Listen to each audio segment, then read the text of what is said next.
Welcome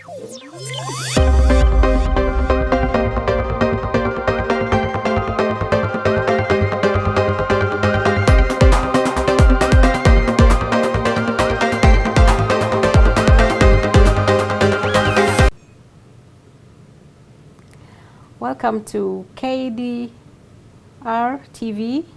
in Minneapolis, Minnesota. My name is Scolastica Kania, and I am your talk presenter tonight. And I want us to talk about, I'll be talking about a topic called You Can Be Happy No Matter What.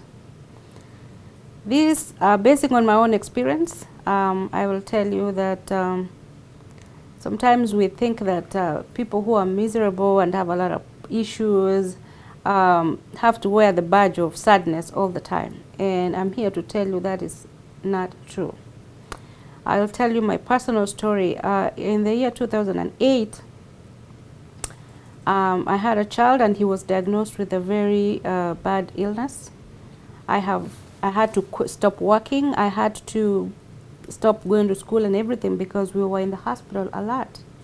And I was very, very depressed and I didn't know what to do. But that experience has taught me a lot, and I would like to share it with you viewers so that you can understand that suffering or problems are part and parcel of our lives. We don't have to be crushed down or, you know, be very sad about them.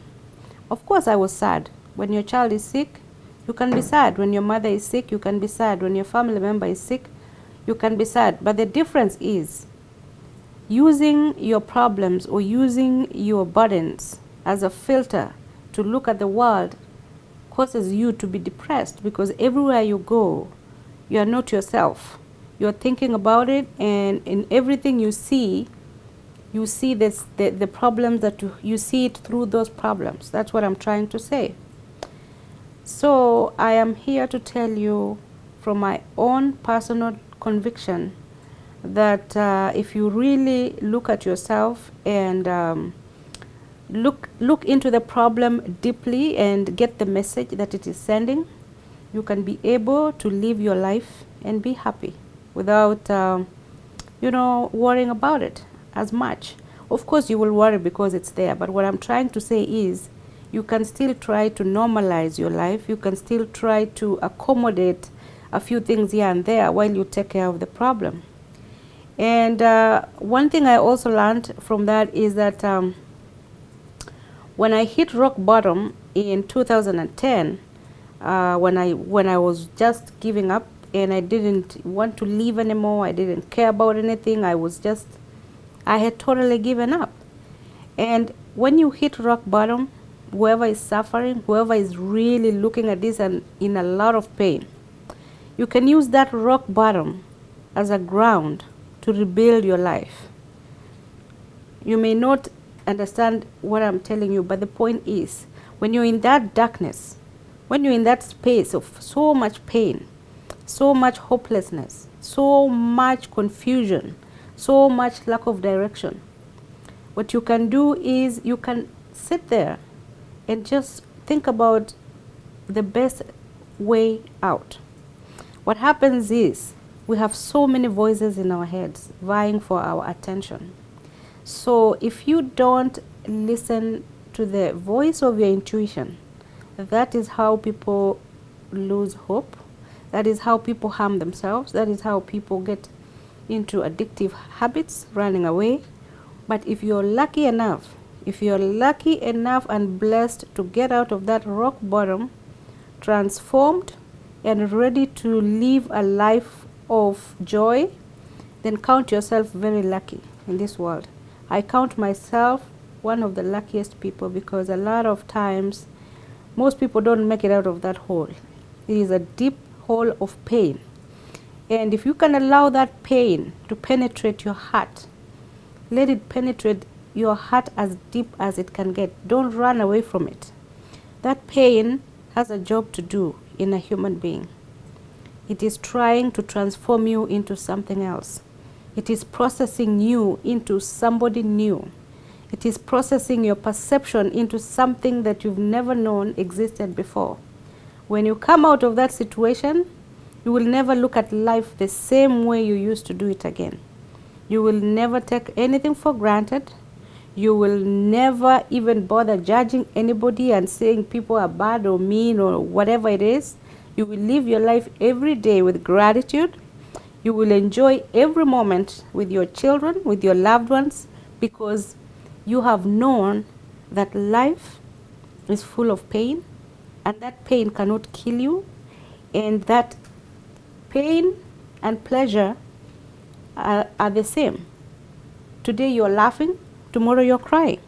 And so if you don't learn to live the paradox and pay attention, a lot of times what we do is we pay attention to the sadness, we pay attention to the negative side, and then we become scared. We have so much fear.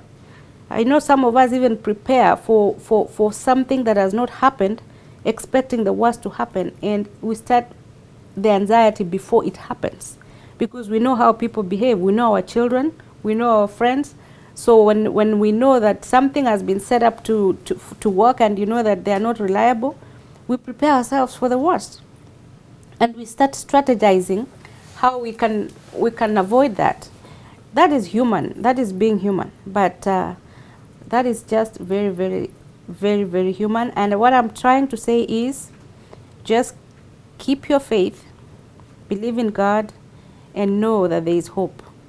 I am sitting here today telling you this because if it was not God that lifted me out of the kind of thinking that I had, I don't think I would be here today. I would be history.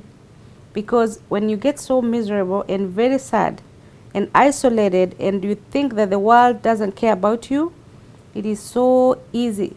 It is so easy to take your life, or to give up in a way that even any habit or any behavior can take your life. You can start doing drugs to the highest level.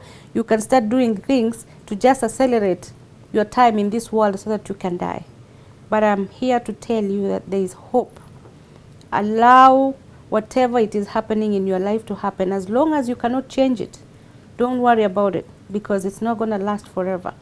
If you are going through pain, if you are going through pain in any way possible, if it is a divorce, let it happen.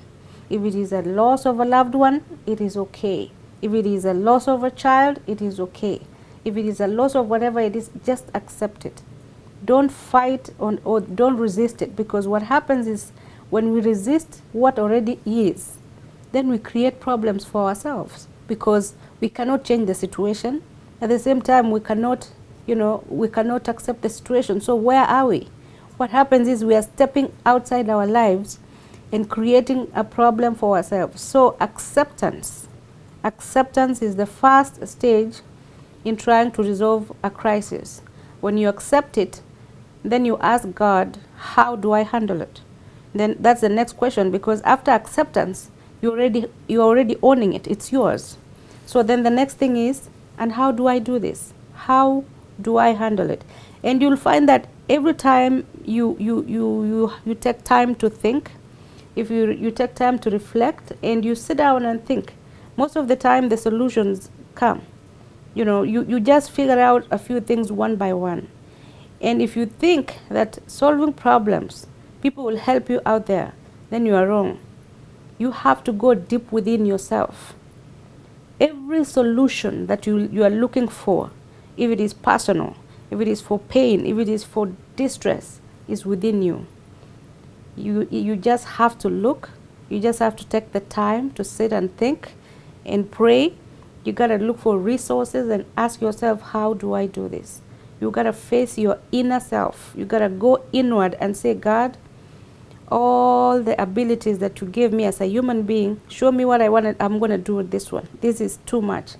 As long as you believe that there is a God and there is a power above us that is more powerful than all of us, most of the time you can be able to resolve your problems. But when you take it upon yourself, as a person, you cannot handle it. It's going to crush you. You have to let God do his job, because we can't do much. We are human beings. We are limited. and God is in control. So with that, viewers, I will end up the session today, and we will continue again next time. Thank you, and happy Mother's Day to every mother in the world.